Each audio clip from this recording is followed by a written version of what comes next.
BJD प्रसंग रघुवर दास BJP सरकार को घेरिबा को प्रस्तुत हेउछि बीजेडी।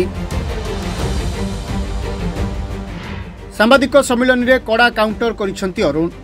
सरकार और रघुवर पई रखिसंती प्रश्नर बिड़ा। सेपटे रघुवर पुओ प्रसंग रे मध्य कार्यानुष्ठान निष्क्रिय। एटा लोककर राज्यपालकर पुओ ना लाट साहेबकर पुओ। मोहन सरकार को भारी पड़ी पारे ओडिया अस्मिता। केमिति विरोधी को जवाब देबे सरकार।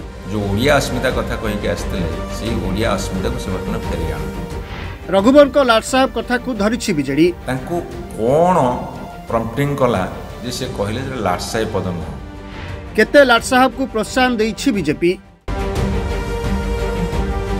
ओडिशा को राज्यपाल होई आसिले रघुवर दास राज्यवासी सह मिसिले लोकों को दुख भी बुझिले, किंतु हठात निज कार्यकाल पूर्व पद छाड़िले और राजनीति रे पाद थापिले। सबुठारु बड़ कथा हेउछि रघुवर राजनीति रे पाद थापिबा जेतिकी चर्चा नुहे, राज्यपाल पदवी को नहीं तांकर बयान बेसी चर्चार विषय पलटिछि। जहाँ विरोधी बीजेडी पाई एबे एहा एक प्रसंग होइछि।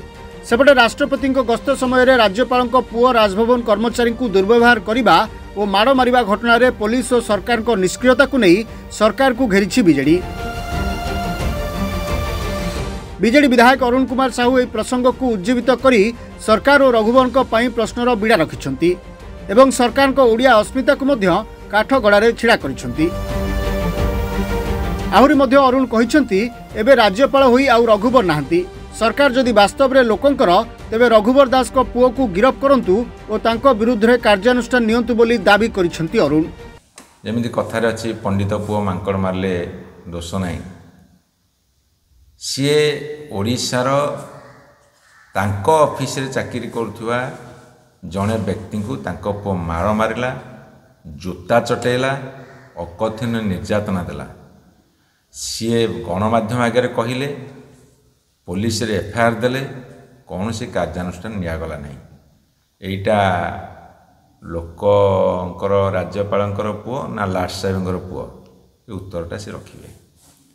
जहाँ बीजेपी बंधु मैंने जो बयानबाजी करुँच लोकंकर राज्यपाल थिले तांको तंटिया कौन पे देले। 5 वर्ष तो कार्यकाल सरीनी, नंघा तंटिया दे कहीं विदा कले से कारणटा बर्तमान बीजेपी भाई बहन स्पष्ट करंतु। एवं सबुठारु बड़ कथा होची जे तांको पुओ जेतेबेले बाड़ेले झारखंडी गुंडा को लेकिन ओडिया लोक बाड़ेले, ये सरकार तो सेतिकी दम नथिला तांको पनिशमेंट देवाकू। एबे तो से गले अंततः तांको पुओ को टिके डाकंतु, पुलिस पचारू, बांधंतु, फरवर्ड करंतु, ओडिया अस्मिता को फेरे आणतु। वर्तमान बीजेपी सरकार दायित्व है जो ओडिया अस्मिता कथा कहीकि आसते से ओडिया अस्मिता को से बर्तमान फेरे आणतु।